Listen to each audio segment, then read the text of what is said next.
Silakan kelompok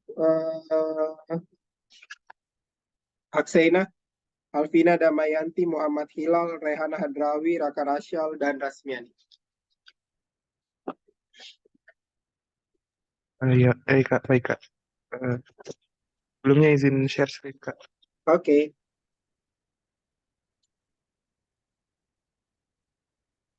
Tabe Kak dan teman-teman semua, apakah sudah terlihat share screen-nya? Sudah. Baik. Bismillahirrahmanirrahim. Assalamualaikum warahmatullahi wabarakatuh. Oh, Eh, jadi kelompok kami membahas terkait dengan kasus Aksena. Langsung saja masuk ke poin pertama, yaitu input yang akan dijelaskan oleh Saudara Hilal. Tadinya saya persilakan.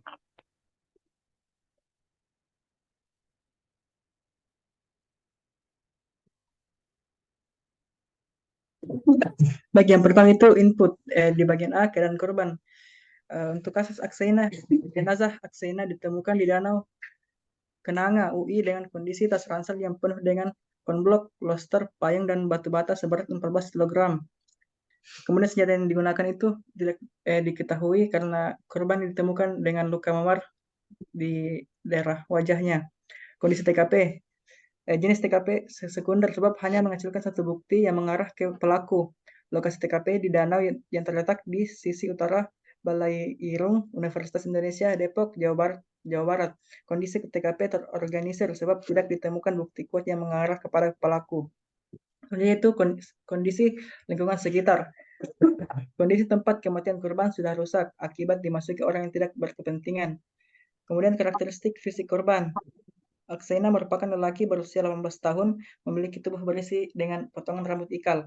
Aksena memiliki mata normal dengan hidung mancung.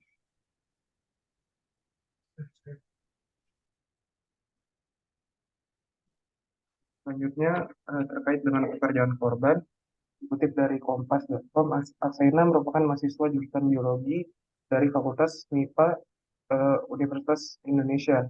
Adapun riwayat kriminal korban tidak ditemukan. Kemudian rutinitas korban dilansir dari wartakotalive.com. Korban dikenal sebagai mahasiswa yang pendiam dan tertutup. Edi Sukardi selaku pengelola kos yang dihuni korban mengatakan bahwa Akhena ini pergi kuliah dan pulang langsung mengunci kamar. Sama sekali nggak pernah lihat dia bergaul sama penghuni kos lain. Kalau sekedar menyapa memang iya, tapi bergaul nggak kayaknya. Edi menambahkan bahwa korban tidak pernah pulang melewati jam 11 malam, di mana jam 11 malam ini gerbang atau pagar kosnya sudah ditutup oleh pengelola. Lebih lanjut, Edi mengatakan bahwa kamar kos kerap ramai dipenuhi oleh rekan-rekan korban ketika menjelang ujian tengah semester dan ujian semester. Dilansir dari Tempo.co, korban diketahui mengikuti salah satu organisasi kampus bernama Kanopi. Organisasi ini memang sifatnya wajib sejak angkatan 2012 di Universitas Indonesia. Lebih lanjut, Tempo.com melaporkan bahwa kelompok ini rutin menyelenggarakan kegiatan trekking atau naik gunung atau menelusuri kawasan hutan untuk meneliti jenis flora tertentu. Aksena yang dikenal gemar naik gunung ini pun tak melewatkan kesempatan untuk bergabung dalam acara naik gunung yang diadakan Kanopi. Terus juga dari Ketua Departemen Biologi Universitas Indonesia, yaitu Yasman, mengatakan seusai kuliah, korban biasanya menghabiskan waktu di perpustakaan. Ini medianya yang mengatakan dari metro.tempo.co. Lebih lanjut mengatakan bahwa kegiatan korban bermacam-macam ketika berada di perpustakaan, seperti membaca, mengulang bahan ajar, atau bermain game online kesenangannya. Yasman juga mengatakan bahwa tempat yang biasa dikunjungi oleh korban diantaranya gedung fakultas, masjid UI, dan perpustakaan. Selain itu, oleh teman-temannya, Aldo, korban dikenal sebagai seorang kutu buku, di mana di waktu kelas kuliah, Aksena ini suka membaca jurnal dan juga membaca novel. Terkait dengan lingkungan sosial korban, dilansir dari Tempo.co, korban ini diketahui mengikuti salah satu organisasi kampus bernama Kanopi. Seperti yang tadi sudah dijelaskan juga, korban ini juga sering melakukan belajar bersama dengan teman-temannya. ketika menjelang mid semester atau ujian semester di tempat kosnya. Adapun riwayat kesehatan korban, kami tidak temukan informasinya, sama juga medikasi. Terus untuk riwayat pendidikan korban, pendidikan terakhirnya itu di SMA N8 Yogyakarta pada tahun 2009 sampai 2012, dan terakhir itu di Prodi Biologi Fakultas MIPA Universitas Indonesia pada tahun 2013.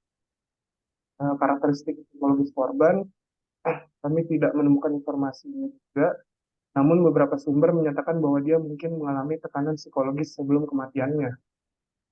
Untuk kronologis kasusnya ini, Aksaina Ahad-Dori adalah mahasiswa Fakultas Matematika dan Ilmu Pengetahuan Alam atau FMIPA dari Universitas Negeri Indonesia. Pada 26 Maret 2015, jenazahnya ditemukan di Danau Kenanga, kampus UI Depok. Polisi awalnya menyatakannya sebagai kasus bunuh diri pada tanggal 8 April 2015. Namun setelah menemukan surat wasiat yang mencurigakan, akhirnya polisi menyatakannya sebagai kasus pembunuhan pada 25 Mei 2015. Kasus tersebut masih belum terselesaikan hingga saat ini, meskipun keluarga Aksaina telah berupaya untuk mengkampanyekan dan menginformasikan kasus tersebut pada masyarakat melalui media sosial. Berikut kronologinya. 21 Maret 2015, keluarga Aksaina menerima kontak terakhir darinya. 26 Maret 2015, jenazah Aksaina ditemukan di Danau Kenanga, kampus UI Depok. 8 April 2015, polisi menyatakan ini sebagai kasus bunuh diri. Dan terakhir itu pada tanggal 25 Mei 2015, akhirnya polisi menyatakan kasus Aksaina ini sebagai kasus pembunuhan setelah menemukan surat wasiat yang mencurigakan. Yang terakhir dari poin input yaitu laporan hasil otopsi. Adapun hasil otopsi Aksaina ini belum diumumkan secara resmi ke publik. Namun ada beberapa temuan dari otopsi yang diberitakan kepada media. Menurut Kepala Bidang Kedokteran dan Kesehatan Polda Metro Jaya, Komisaris Besar Musyafaq, terdapat luka memar di beberapa bagian tubuh Aksaina yang menandakan ia terkena benda tumpul seperti tongkat atau tangan. Selain itu, terdapat bekas pencekikan di lehernya yang menandakan adanya kekerasan menjelang kematiannya. Hasil otopsi juga menemukan adanya air dan pasir di paru-paru Aksaina. Ini menandakan bahwa Aksaina ini masih bernafas saat memasuki danau atau disebut masih pingsan. Meski ada temuan tersebut, polisi belum merilis secara resmi laporan otopsi tersebut ke publik. Nah, selanjutnya poin kedua.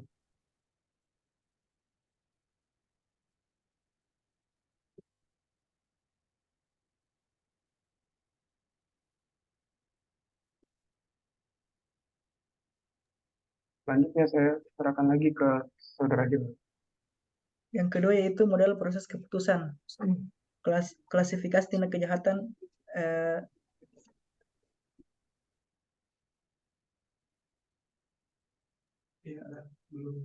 belum ditemukan. Yang selanjutnya level resiko dan korban dari korban tidak ditemukan informasi terkait tersebut.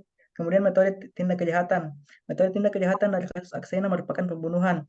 Dilansir dari kompas.com, kasus kematian Aksaina sudah diarahkan ke dugaan pembunuhan. Polisi pun telah memberikan status penanganan menjadi penyidikan. Proses tersebut sudah berlangsung selama 2 bulan lebih.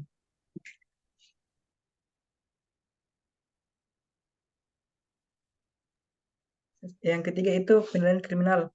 Yang pertama, motivasi dibalik tindak kriminal tidak diketahui, modus operandi tidak diketahui, dan pelaku terorganisir atau tidak terorganisir tidak diketahui terkait informasi tersebut.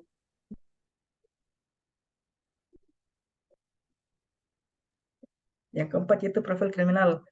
Jenis kelamin tidak diketahui terkait pelaku pada kasus tersebut. Bagian B yaitu karakteristik fisik tidak diketahui, kebisingan, nilai dan yang dianut, keyakinan, karakteristik psikologis dari pelaku tidak diketahui karena kasus ini belum diselesaikan hingga saat ini. Selanjutnya saya kembalikan ke Raka. Baik, mungkin itu saja presentasi dari kelompok kami. Kurang lebihnya mohon dimaafkan. Wassalamualaikum warahmatullahi wabarakatuh. Waalaikumsalam warahmatullahi wabarakatuh. Kelompok lain yang sesama Akseina ada 6 kelompok yang sama-sama Akseina. Silahkan menanggapi. Itu dulu.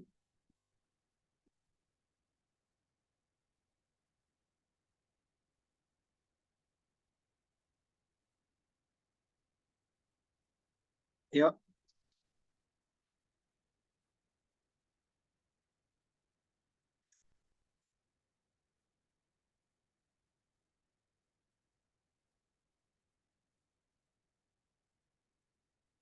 Sesama Akseina.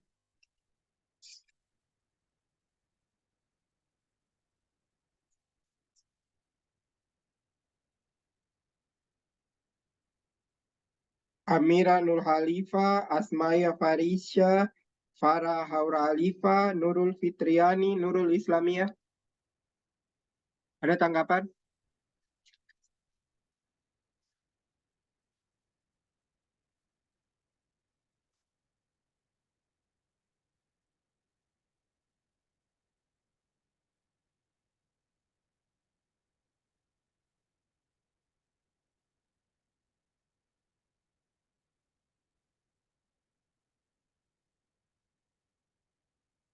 Ada. Tidak ada tanggapan. Kemudian kita ke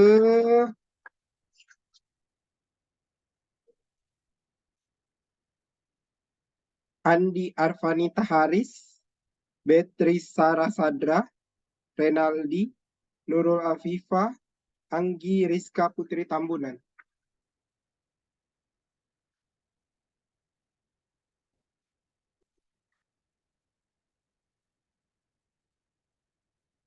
Ada tanggapan?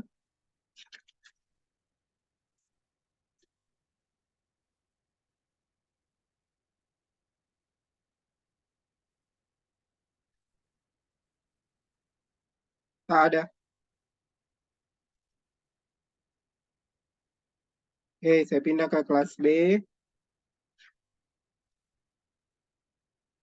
Nah ini yang mata kuliahnya psikologi, bukan psikologi ya, psikologi. Fadlila Az-Zahra, Nur Awalia, Siti Hajrawati, Faradiba Natasha Ho, Siti Alia Az-Zahra Hakim.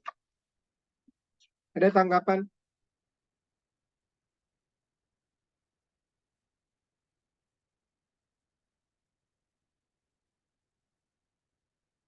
Tidak ada? Tidak ada. Kalau Anda tidak tanggapi, saya komentarin tidak ada tanggapan nih. Harusnya Anda menanggapi karena kasusnya sama. Iya, Kak. Ya, kenapa?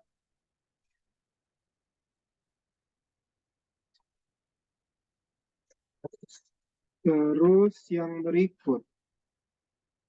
Andi Mutiara Mapewara, Alviola Dwi Yuan Alexander, Febrianti Melani Ede Jonathan, Nur Rahmi Sahrir, sama Mursalat. Iya, Kak.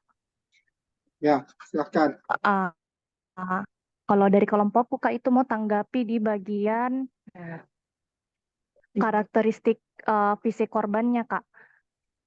Oke, Nah, silahkan. tadi itu yang di kelompok presentasikan, salah satunya itu ada dia dapat luka di pencekikan, Kak. Iya. Nah, sedangkan dari berita-berita yang kami dapatkan itu tidak ada apa namanya lebam atau luka di arah atau di cekiknya, Kak, di lehernya. Yang ada itu cuman di bagian tumit sepatunya sama luka-luka di wajah, Kak. Itu kok mungkin kalau dari kelompok kami, Kak. Oke, baik. Terima kasih.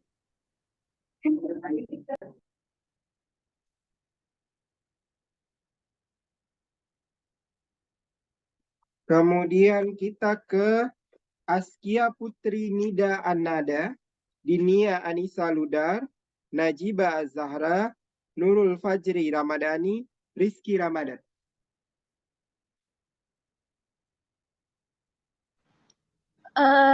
Kalau dari kami, saya ingin menanggapi di bagian menambahkan, mungkin lebih bisa menambahkan di bagian nomor 2, model proses keputusan. Nah, di kelompok sebelumnya tidak disebutkan klasifikasi tindak kejahatan. Nah, di kami itu kita menyimpulkan bahwa klasifikasi tindak kejahatannya itu adalah single homicide. Nah, Flower dan kawan-kawan mendefinisikan single homicide adalah pembunuhan yang hanya memiliki satu korban. Nah, di sini dalam kasus ini korbannya hanya satu, yaitu Aksaina.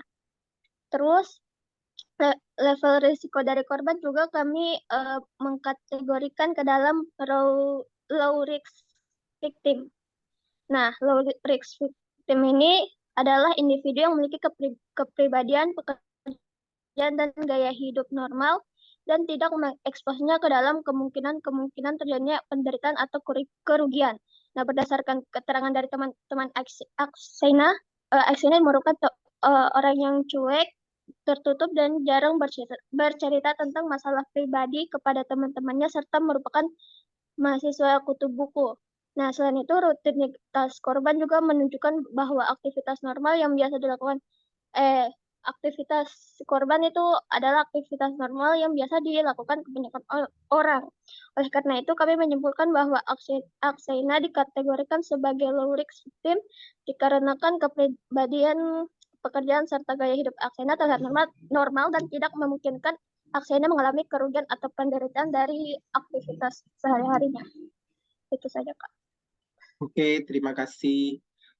Terus kita ke Amalia Ramadhani, Mutmainah Syam, Nur Hasanah, Nur Padilah, sama Tazkiyatur Rahmah.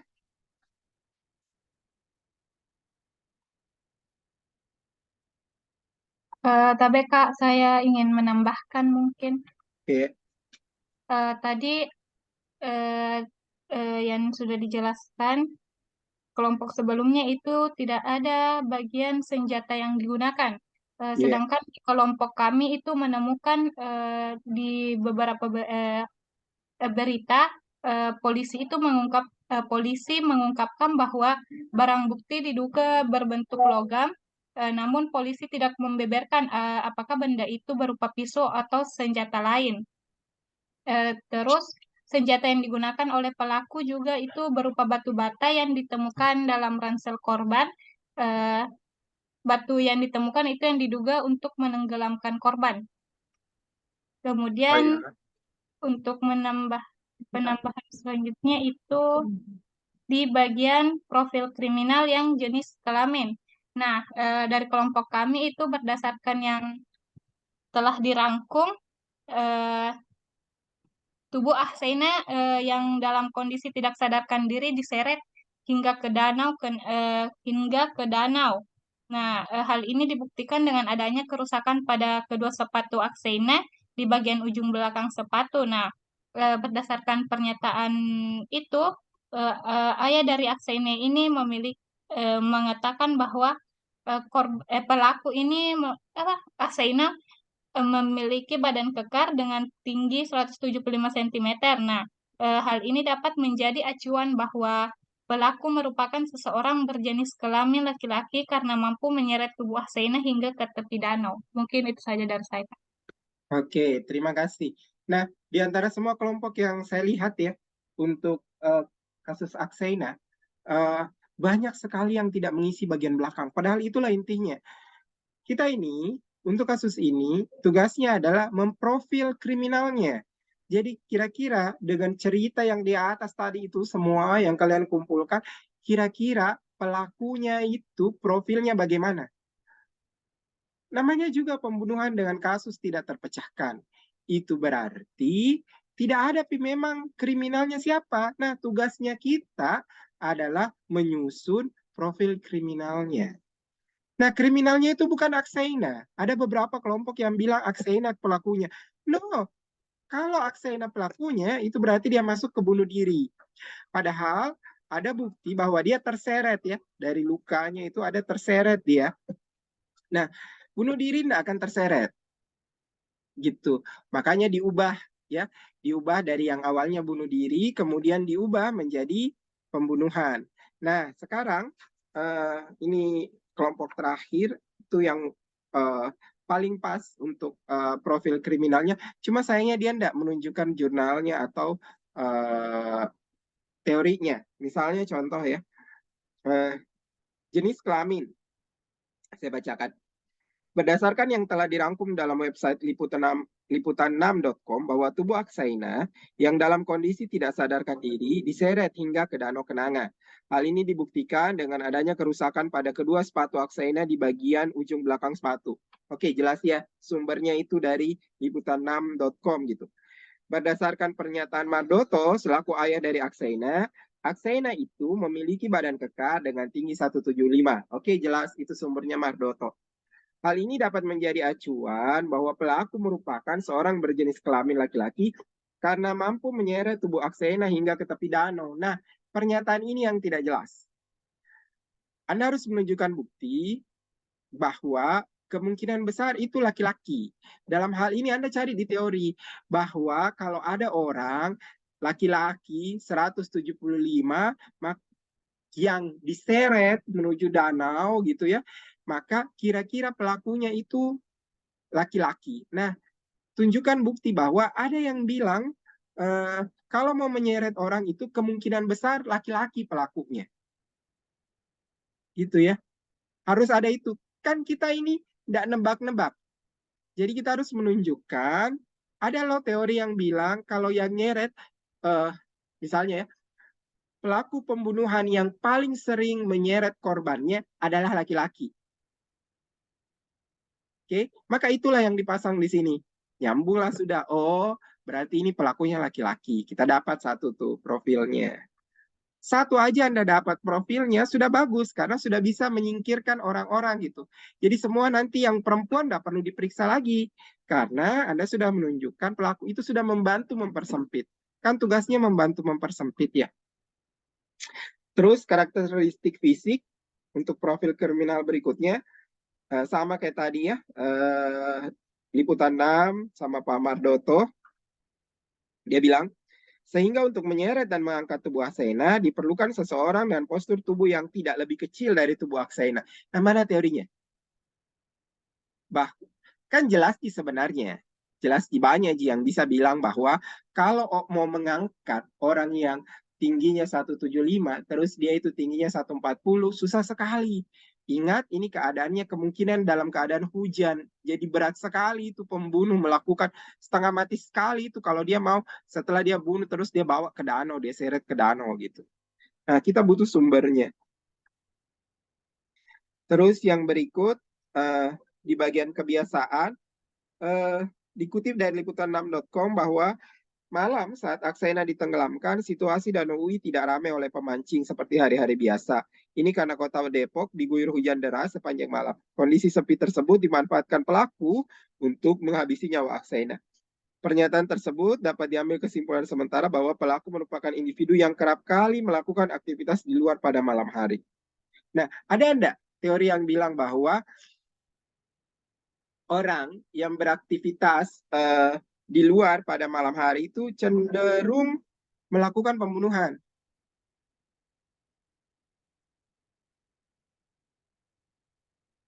Begitu. Jadi harus muncul itu.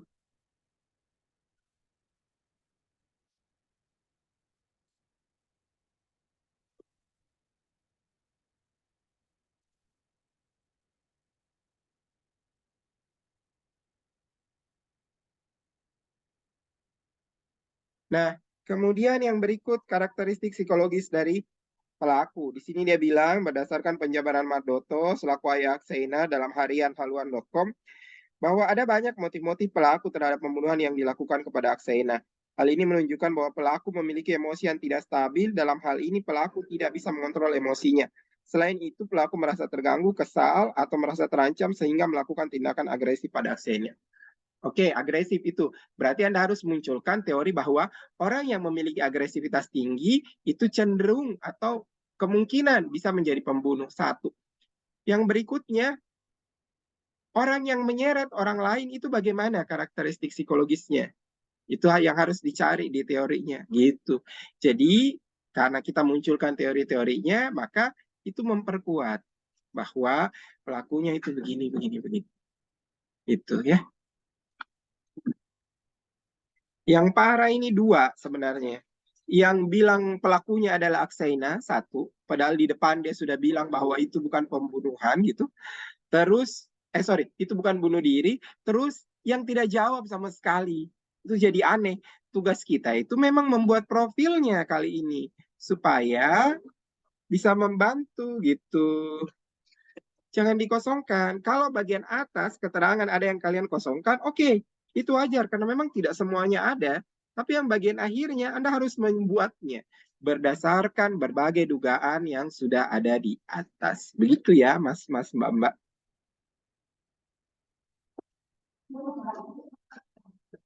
Oke, kita lanjut ke kasus pembunuhan Munir.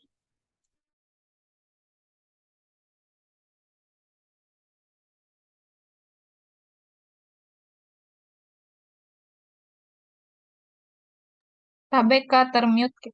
Ya, sorry. Kasus pembunuhan Munir dengan anggota Marwa Reza Palevi, Indah Putri Julisia, Fatina Mardatilla, Mutmainah, serta Fatima Az-Zahra. Silahkan.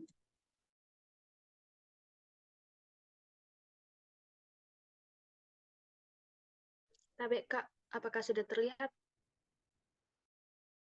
Ya baik, terima kasih atas kesempatan yang diberikan. Jadi kami dari kelompok 1 kelas B atas nama Marwa Reza Palevi, Indah Putri Julisia, Fatina Mardatilla, Mutmainah, dan Andi Fatima Az-Zahra. Jadi kasus yang kami angkat itu ialah kasus pembunuhan Munir. Bagian pertama itu input. Yang pertama itu ada keadaan korban. Menurut Prasetyo dan Bajak Rosa 2014, terhadap kesaksian penumpang pesawat yang sama dengan Munir bernama Drupadi, wajah Munir itu sangat pucat saat transit di Bandara Changi, Singapura. Nah, setelah transit, Munir mulai mengeluhkan muntah-muntah dan beberapa kali keluar masuk toilet. Poin kedua, senjata yang digunakan. Dilansir dari kompas.com, Indriawati 2022, menjelaskan bahwa jenazah Munir diautopsi oleh pemerintah Belanda sebelum akhirnya dikembalikan untuk dimakamkan di Indonesia. Setelah 2 bulan kematian Munir, yakni pada tanggal 12 November 2004, Institut Forensik Belanda mengabarkan bahwa senyawa arsenikum ditemukan pada tubuh Munir dengan jumlah dosis yang fatal. Adapun kondisi TKP, dilansir dari kompas.com, Sabtoyo dan Nugroho tahun 2021, kronologi terjadi bermula pada hari Senin, 6 September 2004, jam 21.55, di mana pesawat dengan nomor penerbangan GA974 lepas landas dari Jakarta menuju Belanda. Pesawat tersebut sempat transit di Bandara Changi, Singapura, dan 2 jam sebelum mendarat di Belanda, pada ketinggian 40.000 kaki di atas tanah Rumania, Munir dinyatakan tewas. Menurut Prasetyo DKK tahun 2014, menjelaskan bahwa ketika Munir hendak melakukan check-in di bandara, kamera CCTV mati dan tidak bisa menangkap adegan dirinya. Padahal saat itu terdapat 56 hingga 60 kamera CCTV di bandara untuk check-in. Beberapa saat sebelum keberangkatan, istri Munir, Suciawati, berkali-kali menerima telepon yang menanyakan apakah Munir jadi berangkat menggunakan pesawat Garuda. Selanjutnya, Munir berpisah dengan rombongan dan bertemu dengan seorang pilot yang berjabat tangan dan mengenalkan diri. Dilansir dari wikipedia.org, Polikarpus, seorang pilot yang tidak bertugas dan kebetulan berada dalam satu pesawat yang sama dengan Munir, menawarkan kursinya untuk diduduki. Prasetyo DKK tahun 2014 menjelaskan setelah terjadi pergantian tempat duduk, pesawat GA974 berangkat menuju Belanda. Dalam perjalanan tersebut, seorang pramugari menawarkan sajian pada Munir. Munir kemudian memesan mie goreng dan jus jeruk. Tak lama pesawat transit di Bandara Changi, Singapura. Pasca transit, Munir yang awalnya berada di kelas bisnis setelah bertukar tempat dengan Polikarpus kembali ke kelas ekonomi. Dia mulai muntah dan berkali-kali masuk ke toilet. Seorang pramugari akhirnya melaporkan hal tersebut kepada kapten pesawat, lalu kapten pesawat menanyakan apakah ada penumpang yang bisa membantu. Pada akhirnya ada seorang dokter yang kemudian berada dalam penerbangan yang sama dan memeriksa kondisi Munir serta menyuntikkan injeksi untuk menyembuhkan. 2 jam sebelum tiba di Amsterdam, Munir menghembuskan nafas terakhir di dalam pesawat. Menurut Sultan tahun 2017, TKP primer adalah daerah atau tempat kejadian tindak pidana terjadi atau tempat dengan mayoritas barang bukti ditemukan. Sedangkan TKP sekunder adalah tempat selain TKP primer yang mana barang bukti ada hubungannya dengan tindak pidana yang dilakukan. Dari penjelasan di atas dapat dinyatakan bahwa kondisi TKP dalam keadaan yang terorganisir berdasarkan kronologi kejadian. Hal ini dikarenakan bandara merupakan tempat yang umum digunakan oleh korban untuk pergi ke Belanda. Oleh karena itu, korban bisa bertemu dengan orang di TKP. Selanjutnya, berdasarkan kronologi kejadian, maka TKP primer dalam kasus ini ialah pesawat Garuda Indonesia dengan nomor penerbangan GA974 yang lepas landas dari Jakarta menuju Belanda. Adapun TKP sekunder ialah bandara di Jakarta, tempat pesawat lepas landas, bandara Canggih Singapura, tempat pesawat transit, dan bandara Schiphol Amsterdam, tempat pesawat mendarat. Adapun lingkungan sosial, pekerjaan korban, dan rutinitas korban. Dilansir dari wikipedia.org, Munir merupakan anak ke-6 dari 7 bersaudara dari pasangan Said Talib dan Jamila Umar Talib. Munir memiliki seorang istri bernama Suciawati dan 2 orang anak yakni Sultan Alif Alende dan dilansir dari Suara 2020, Munir di SD Muhammadiyah Batu dan menjadi seorang pelajar yang tidak terlalu menonjol. Ketika berada di kelas 6 SD, ayah Munir meninggal sehingga ia kemudian berjualan sepatu dan sendal di Pasar Batu membantu kakak-kakaknya. Nah, setelah lulus SD ini, Munir melanjutkan pendidikan di SMP Negeri 1 Batu. Di sekolah ini, guru-guru mengenal Munir sebagai sosok anak yang pemberani dan tidak segan membela teman-temannya yang lemah, ketijahili, meskipun tubuhnya kecil.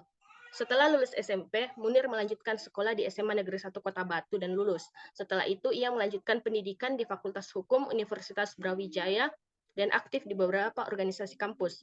Munir pernah menjadi Ketua Senat Mahasiswa Fakultas Hukum dan Koordinator Wilayah 4 Asosiasi Mahasiswa Hukum Indonesia. Setelah lulus dari perkuliahan, ia kemudian meniti karir sebagai Ketua LBH Surabaya, Pos Malang, dan selanjutnya menjabat sebagai Koordinator Disiplin Sipil LBH dan Direktur LBH Semarang.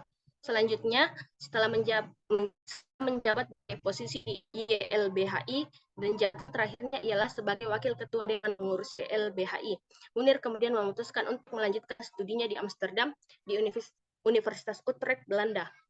Dilansir dari wikipedia.org, Munir memulai karirnya sebagai relawan di LBH Cabang Surabaya selama 2 tahun dan kembali ke Malang sebagai Kepala Pos LBH Surabaya, serta menjadi Wakil Ketua Bidang Operasional Yayasan Lembaga Bantuan Hukum Indonesia. Munir sendiri terlibat dalam banyak kasus untuk menangani dan melakukan advokasi terhadap kasus pelanggaran HAM di Indonesia pada masa Orde Baru. Munir tercatat menjadi penasihat hukum untuk 3 keluarga petani yang dibunuh oleh TNI pada proyek Waduk Nipa di Banyuates, Sampang, dan penasihat hukum bagi keluarga korban penembakan di Latek Barat, Galis, Bangkalan. Selanjutnya, pada tahun untuk orang dan korban tindak kekerasan atau Kontras, yaitu suatu lembaga swadaya masyarakat yang bergerak di asasi manusia, utamanya bagi penghilang paksa dan pelanggaran asasi manusia lainnya.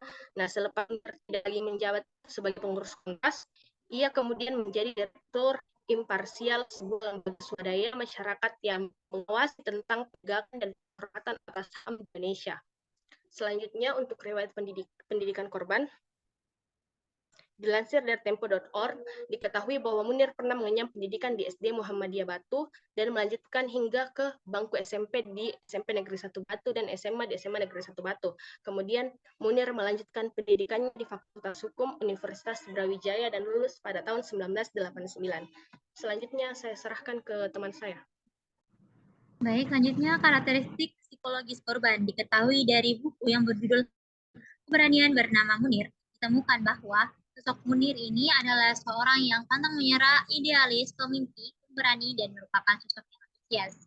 Adapun kronologis dari kejadian Munir ini, dilansir dari Kompas, sebelum kematian Munir pada 6 September 2004, sekitar pukul 21.55 waktu Indonesia Barat, pesawat Garuda Indonesia dengan nomor penerbangan GA974 yang ditumpangi Munir mulai lepas landas dari Bandara Soekarno-Hatta. Tujuan Munir ke Belanda untuk melanjutkan studi pasca sarjananya. Diketahui pesawat tersebut sempat transit di Changi, Singapura pada 7 September 2004 sekitar pukul 00.40 waktu setempat, di mana saat itu Munir terlihat duduk di Coffee Bean. Namun pada pukul 01.50 dini hari, pesawat lepas landas dari Changi dan melanjutkan penerbangan ke Amsterdam, Belanda. Setelah 3 jam terbang dari Changi, Munir diketahui sakit dan beberapa kali ke toilet. Padahal saat di Jakarta, Munir masih terlihat sehat. Sehingga Munir dipindahkan dari tempat duduknya di kursi 40G ke kursi di samping dokter, yakni kursi 1G. Walaupun sempat dirawat oleh dokter tersebut, namun pada pukul 08.10 waktu setempat, nyawa Munir tidak dapat diselamatkan. Sehingga pesawat yang ditumpangi Munir mendarat di Bandara Schiphol, Amsterdam pada 7 September 2004 pada pukul 10.00 waktu setempat. Nah, setelah mendarat tersebut, 10 petugas polisi militer masuk ke pesawat untuk menjalankan prosedur pemeriksaan saat ada penumpang meninggal dunia dalam penerbangan. Seluruh penumpang pesawat pun dilarang turun selama 20 menit hingga pemeriksaan usai. Selanjutnya, laporan hasil otopsi. Hasil otopsi terhadap mayat Munir diketahui melalui media Belanda. Pemerintahan Belanda, khususnya Institut Forensik Belanda, yakni NFI, menemukan racun arsenik dalam jumlah yang berlebih. Dari sanalah mulai muncul kecurigaan Munir meninggal karena diracuni di pesawat. Mendengar informasi tersebut, pada 12 November 2004, istri Munir, yakni Suciwati, kemudian mendatangi Mabes Polri untuk meminta hasil otopsi suaminya. Namun, Suciwati gagal mendapatkan hasil otopsi Munir yang selanjutnya ditindaklanjuti oleh Presiden Susilo Bambang Yudhoyono. Baik, selanjutnya akan dilanjutkan oleh rekan saya. 2. Model proses keputusan. Yang pertama, klasifikasi tindak kejahatan. Tindak kejahatan dalam kasus ini masuk dalam klasifikasi pembunuhan tunggal atau single homicide. Single homicide memiliki satu orang korban. Korban dalam kasus ini adalah seorang yang bernama Munir. B. Level risiko dari korban. Level risiko korban adalah medium risk victim. Keadaan, situasi, dan lingkungan ikut berperan dalam penentuan level risiko korban. Keadaan dan situasi korban termasuk dalam kategori low risk karena korban berada di tempat yang cukup ramai dan aman. Akan tetapi, lingkungan korban termasuk high risk karena korban adalah aktivis hak asasi manusia yang kerap mendampingi kasus pelanggaran HAM di Indonesia, seperti kasus Marsina, pembantaian Talang Sari, dan kerusuhan Mei 98, yang secara langsung bersinggungan dengan pelaku kejahatan. Kemudian, C. Metode tindak kriminal. Dalam kasus ini, metode tindak kriminal berupa pembunuhan terencana. Dalam channel YouTube CNN Indonesia menjelaskan bahwa korban dinyatakan meninggal dalam pesawat Garuda GA974 yang menuju Amsterdam saat transit ke Singapura. Institut Forensik Belanda menyatakan korban tewas akibat racun arsenik dengan dosis fatal. Pelaku di lapangan memasukkan racun ke dalam makanan korban. Saya kembalikan ke teman saya.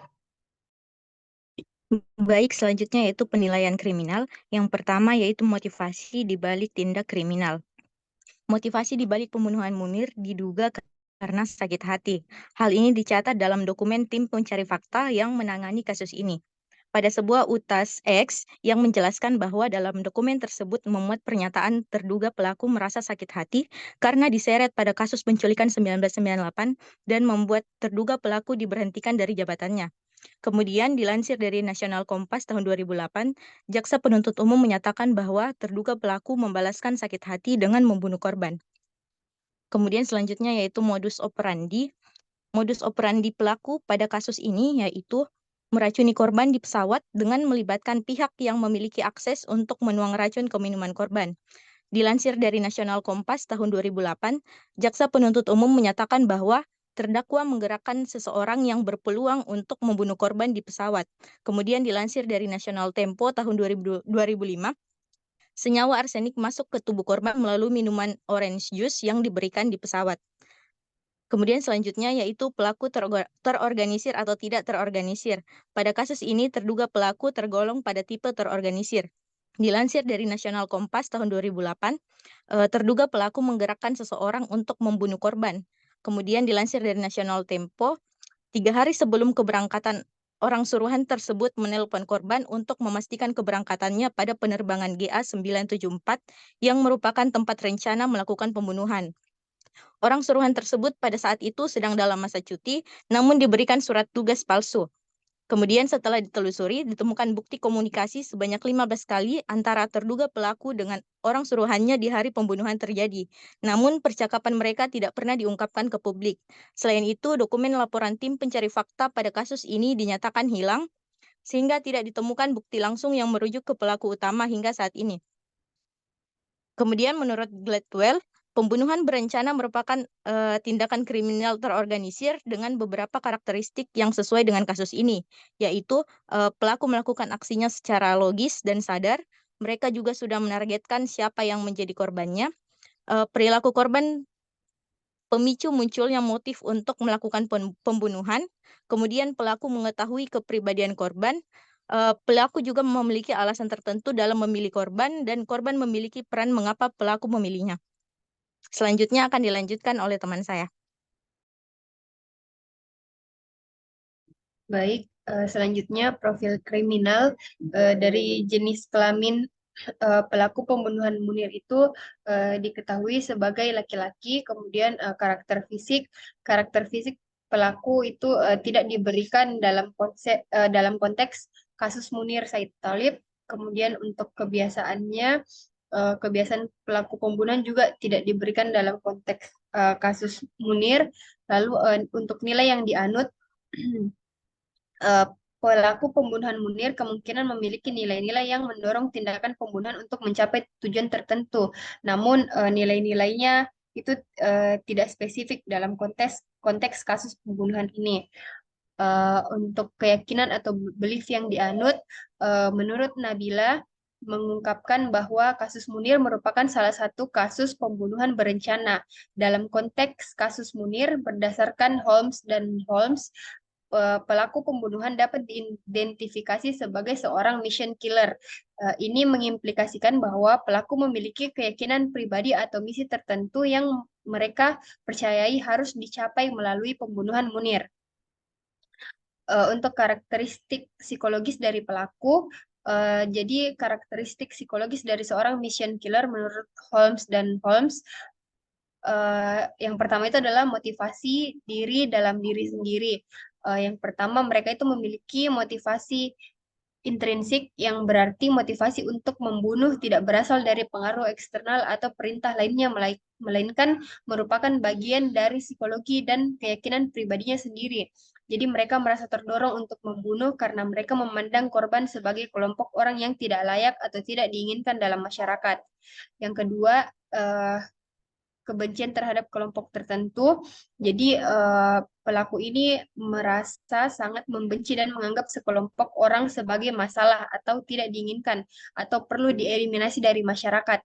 Mereka dapat membuat penilaian subjektif ini berdasarkan pengalaman mereka dengan kelompok tersebut atau peristiwa yang mungkin menimpa mereka sebelumnya.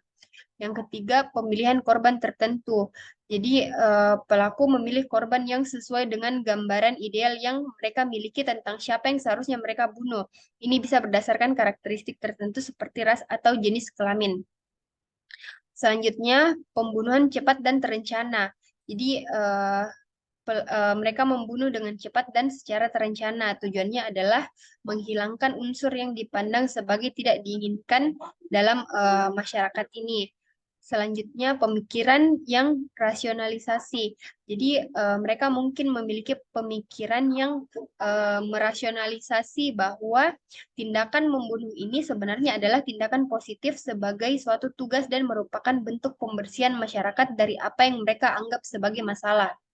Selanjutnya, tidak psikotik.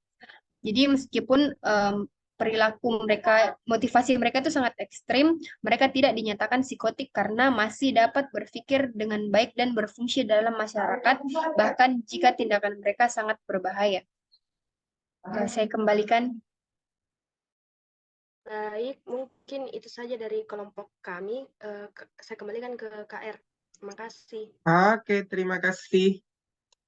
Nah, kita ke kelompoknya Amelia Mega Indah, Lutfi Kasmir, Makfira Dia Lestari, Nilam Saripuri Mukhlis. Silahkan.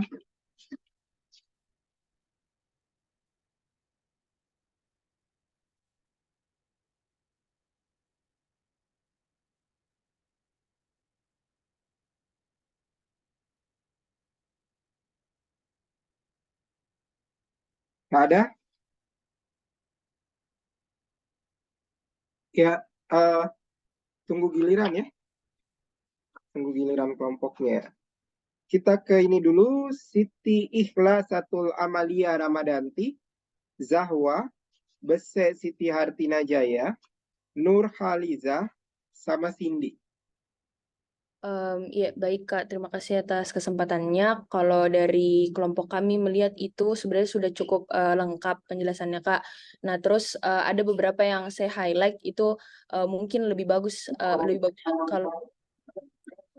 kalau dari kelompok yang tadi itu dia juga include kan kasus Timur Timur 99 yang pernah ditangani sama Munir, karena di situ saya rasa kasusnya sangat menguatkan Kika dalam ini Munir bagaimana dia bertindak di masa-masa ketegangan yang mungkin bisa memancing pihak lawannya itu menjadi semakin kesal. Nah, terus yang kedua itu saya lihat di bagian profil kriminal, kalau tidak salah tadi itu dari kelompok yang tadi penyaji itu tidak menjelaskan Ki bagaimana karakteristik fisiknya, terus bagaimana juga terkait jenis kelamin sama kebiasaan, padahal hal tersebut juga sama seperti yang kita jelaskan bisa Ki dibikin profilnya seperti itu Kak, dari bagaimana ini Munir menjadi korban di dalam ini kasus. Mungkin itu Kak kalau yang saya highlight tadi.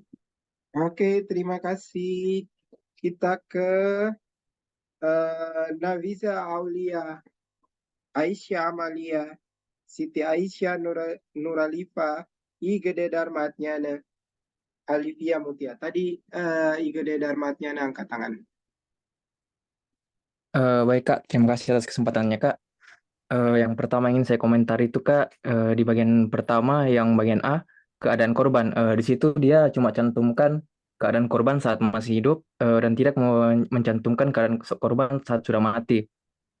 Terus Kak, di bagian kedua senjata yang digunakan, tadi kelompok penyaji cuma terangkan kalau konsentrasi cyanidanya itu cukup fatal, tapi tidak dijelaskan berapa gram konsentrasi kandungan arsenik yang terdapat di tubuh Munir. Terus Kak, yang ketiga di bagian kondisi TKP, tadi kelompok penyaji, mohon maaf sebelumnya ini hanya sudut pandang saya. Menurut saya bagian kondisi TKP itu lebih ke kronologi, terdengar lebih ke kronologi. Terus tadi kelompok penyaji tidak jelaskan siapa yang sering ke lokasi tersebut, bagaimana lokasi bisa ditempuh, dan apa kegiatan normal di sana. Padahal dilansir dari dokumen yang dirilis oleh Kontras pada tahun 2018, pada tanggal 25 Januari 2008, Mahkamah Agung sudah menetapkan bahwa Polikarpus ini terbukti bersalah dan dihukum 20 tahun, tetapi dia mengajukan uji kembali sehingga dipotong 4 tahun, tetapi kemudian bebas setelah 8 tahun karena berkelakuan baik dan tetapi bebas bersyarat.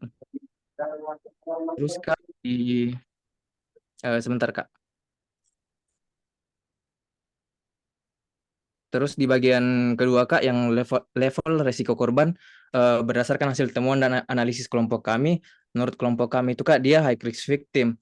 Mengapa begitu? Karena individu dengan high risk victim itu berkepribadian, pekerjaan, dan kehidupan sosialnya terus-menerus mengekspos dirinya ke dalam berbagai kemungkinan yang membuat dia mengalami penderitaan atau kerugian. Jadi orang-orang dengan risiko ini cenderung berinteraksi dengan orang asing sehingga mudah menjadi sasaran. Ini berdasarkan teori dari Andrews dan Bonta tahun 2010. Terus Kak, yang itu sepertinya sudah ditambahkan jadi Kak, yang bagian keempat sama saudari Siti Amalia Kak. Sekian Kak, terima kasih. Mungkin teman kelompok saya ingin menambahkan. Terima kasih. Yang lainnya ada? Tapi Kak, saya mau menambahkan. Oke. Mungkin Selanjutnya itu Kak ada terkait kronologisnya. Menurut kelompok kami itu masih belum lengkap dikarenakan kelompok sebelumnya belum menjelaskan terkait sebelum Munir ini berangkat Kak. Padahal berdasarkan dari video dokumenter yang kami dapatkan itu dia menjelaskan bahwa 2 minggu sebelum berangkat ke Belanda Munir mengatakan demonstrasi terkait penculikan aktivis tahun 1998. Nah, setelah itu seminggu sebelum berangkat ke Belanda, Polikarpus ini sebagai tersangka sering menghubungi Munir untuk menanyakan aktivitas-aktivitas yang akan dilakukan Munir ke depannya. Nah, pada tanggal 2 September itu tahun 2004, Polikarpus menghubungi Munir, namun istrinya Munir yang mengangkatnya yaitu Suciwati. Polikarpus ini sering menanyakan terkait kepastian keberangkatan Munir. Setelah itu pada hari keberangkatannya itu Kak, pada pukul 12.40 waktu setempat, Munir tiba di Bandara Changi, Singapura. Selama transit, Munir mengunjungi Coffee Bean dan memesan segelas teh. Nah, berdasarkan keterangan saksi yang ada di sekitar situ, yaitu Asrini dan Raymond, yang biasa disebut dengan Ongen, mereka melihat Polikarpus ini menghampiri Munir untuk berbincang dan menghantarkan segelas teh yang telah dipesan oleh Munir sebelumnya. Setelah dari Coffee Bean itu, Munir memindahkan pesan teks ke istrinya yang berisi, kok perut saya nggak enak ya? Nah, berdasarkan keterangan saksi yaitu Ibu Drupadi mengatakan bahwa saat itu kondisi Munir terlihat sangat pucat. Kemudian pukul 1.50 waktu setempat, pesawat yang ditumpangi Munir berangkat menuju Bandara Schiphol, Amsterdam. Setelah lepas landas dari Bandara Changi, Singapura, Munir terlihat balik kamar mandi selama 3 jam. Dikarenakan merasa mual dan diare. Setelah itu Munir menanyakan terkait ketersediaan obat, namun para pramugari tidak memiliki obat yang diminta oleh Munir. Nah, setelah itu pramugari meminta seorang dokter yang bernama Dr. Tarmizi, yang merupakan salah satu penumpang pesawat tersebut untuk memeriksa keadaan Munir. Dr. kemudian menyuntik Munir sebanyak 2 kali dan memberikan obat agar tidak dehidrasi. Nah, pada tanggal 7-nya itu Munir sudah dinyatakan meninggal dunia di atas tanah Rumania. Kemudian Kak, laporan hasil autopsinya tadi juga menurut kelompok kami itu masih kurang lengkap. Kalau menurut kami itu hasil autopsi yang kita dapatkan dari Munir itu ditemukan zat-zat arsenik, paracetamol, metolapramide, dan mefenamic acid di dalam darahnya. Nah, dikutip lagi dari Kontras tahun 2004, di dalam tubuh Munir itu ditemukan konsentrasi arsenik yang sangat tinggi, 3,1 mg per liter dalam darah Munir. Selain itu, dalam urin Munir ditemukan konsentrasi arsenik sebanyak 4,8 mg per liter, atau sebanyak 24 kali lipat dari batas aman keracunan. Dalam perut Munir ditemukan konsentrasi arsenik lebih tinggi, yaitu 460 mg per liter. Nah, pada hasil tes kedua, melalui pemeriksaan liver dan cairan otak, pembuluh paru-paru tidak ditemukan kelainan. Nah, Pol dalam pertemuan dengan Kepala Reserse Kriminal atau Kabareskrim dijelaskan bahwa berdasarkan hasil otopsi luar tidak ditemukan tanda-tanda kekerasan. Mungkin itu saja, Kak.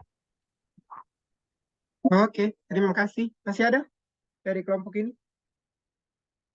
Tidak ada. Baik, kita ke kelompok Nurliana Ainundia Lestari, Siti Raudatul Jannah, Dwini Ermelifa Hadi Sucipto, Ahmad Hussein Afdol Isnan.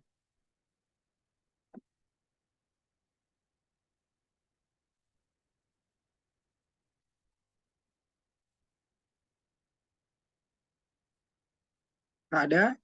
Kelompok berikutnya ada? Silakan. Raudatul Jannah, silakan. Kalau dari kelompok kami tidak ada komentar karena sudah diwakili tadi sama yang sebelum-sebelumnya berkomentar, Kak. Oke, baik.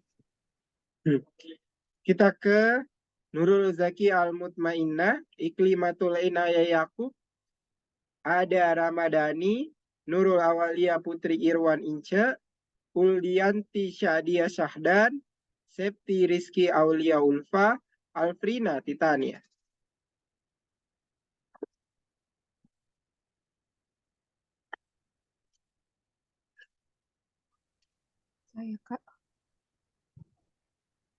Saya Kak mungkin ingin menanggapi terkait karena tadi mungkin sempat keluar masuk, saya tidak lihat mengenai riwayat medikasi korban yang dimana ini Munir didokumentasinya menurut kelompok kami itu didokumentasikan menggunakan obat-obatan untuk mengatasi kondisi asma.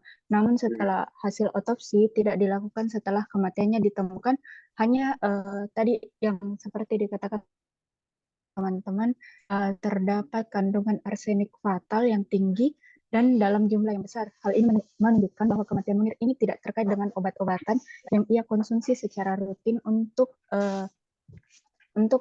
asmanya. Terus selanjutnya mungkin tadi ada yang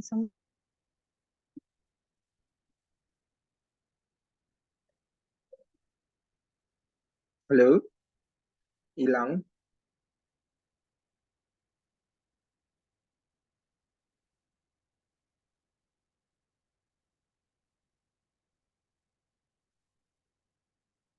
Iklimatul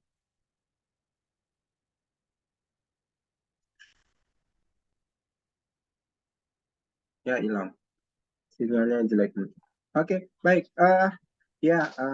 Memang ada riwayat pengobatan. Jadi tadi dia bilang asma ya, berarti kita harus cek. Kan tadi kelompok sebelumnya juga menyebutkan beberapa zat ya, yang mana di situ yang terkait dengan asma gitu. Bahwa yang ditemukan itu bukan hanya arsen, tapi ada parset, terus asam mefenamat. Nah itu apa gunanya itu semua? Apa efeknya itu? Itu yang mungkin perlu dijelaskan juga. Nah, kemudian Anda harus mengecek juga sebenarnya arsen itu apa? Racun macam apa? Dia mengakibatkan apa pada orang? Itu yang perlu dimasukkan juga di dalam laporan. Anda juga kemudian karena kita ada 2 kasus racun ini ya, yang tren, satu arsen, satu sianida, harus tahu apa bedanya arsen dan sianida. Makanya perlu menuliskan efek dari arsen itu apa. Terus yang berikut, saya sambil mendengar tadi, sambil mengingat-ingat apa yang dosen saya sampaikan ketika memeriksa Polikarpus. Jadi memang betul Polikarpus ini yang kemungkinan besar pelakunya, tapi dia orang yang banyak sekali dugaan bahwa dia orang yang disuruh ya, disuruh. Nah, yang disuruhnya ini yang menyuruh ini siapa? Nah, itu yang perlu kita berikan profilnya. Beberapa laporan yang ada di sini sudah menunjukkan beberapa orang yang mungkin ya berdasarkan hasil pemeriksaan tim tertentu gitu ya. Ada beberapa orang yang mungkin berdasarkan dugaan-dugaan kasus yang telah ditangani Munir, maka memang jadi sangat banyak orang yang mungkin untuk menyuruh si Polikarpus itu gitu. Nah, karena dianggap Polikarpus itu ada yang menyuruh, makanya dia dimasukkan ke dalam kelompok pembunuhan yang tidak terpecahkan. Karena sampai sekarang dalang, jika memang ada dalangnya dan harusnya memang ada, itu belum muncul gitu, belum ketahuan siapa orangnya. Nah itulah yang mungkin perlu dilakukan profile. Siapa sih orang berkuasa itu? Kalau Anda bilang plan suicide, pembunuhan terencana. Nah, kira-kira menurut teori orang yang melakukan pembunuhan berencana itu selain berani apalagi karakteristiknya? Nah, dapat tuh gitu. Selalu seperti itu ya. Begitu juga kalau kelompok penyaji kan bilangnya tadi itu mission killer. Nah, ciri-ciri mission killer juga tadi sudah disampaikan. Itu kemajuan dibanding yang tadi ya, kasus yang sebelumnya, si kasus Aksaina, yang banyak mengosongkan bagian criminal profile-nya, padahal itulah yang harusnya kita isi gitu. Begitu itu Mbak Mas. Terima kasih atas sajian kasusnya. Ada tanggapan dari Ibu? Mati lampu di rumahnya Ibu.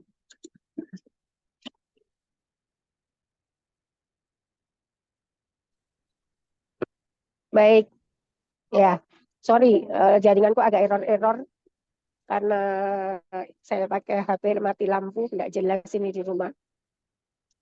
Yang pasti saya sangat appreciate apa yang sudah kalian lakukan, ya. Dan kemudian juga di antara kalian saling melengkapi itu adalah sesuatu banget gitu ya. Jadi saya sangat bersyukur ya. Kalian ambil mata kuliah ini berarti benar-benar niat untuk belajarnya itu terasa di saya. Jadi perlu dikembangkan dan terus dilatihkan. Itu aja dari tambahan dari saya. Thank you, KR. Terima kasih, Bu. Dari Kartika Cahyaningrum, ada tanggapan? Cukup, Kak, dari saya. Nggak ada. Oke, baik. Oke, seperti itu saya kira saya stop dulu merekam.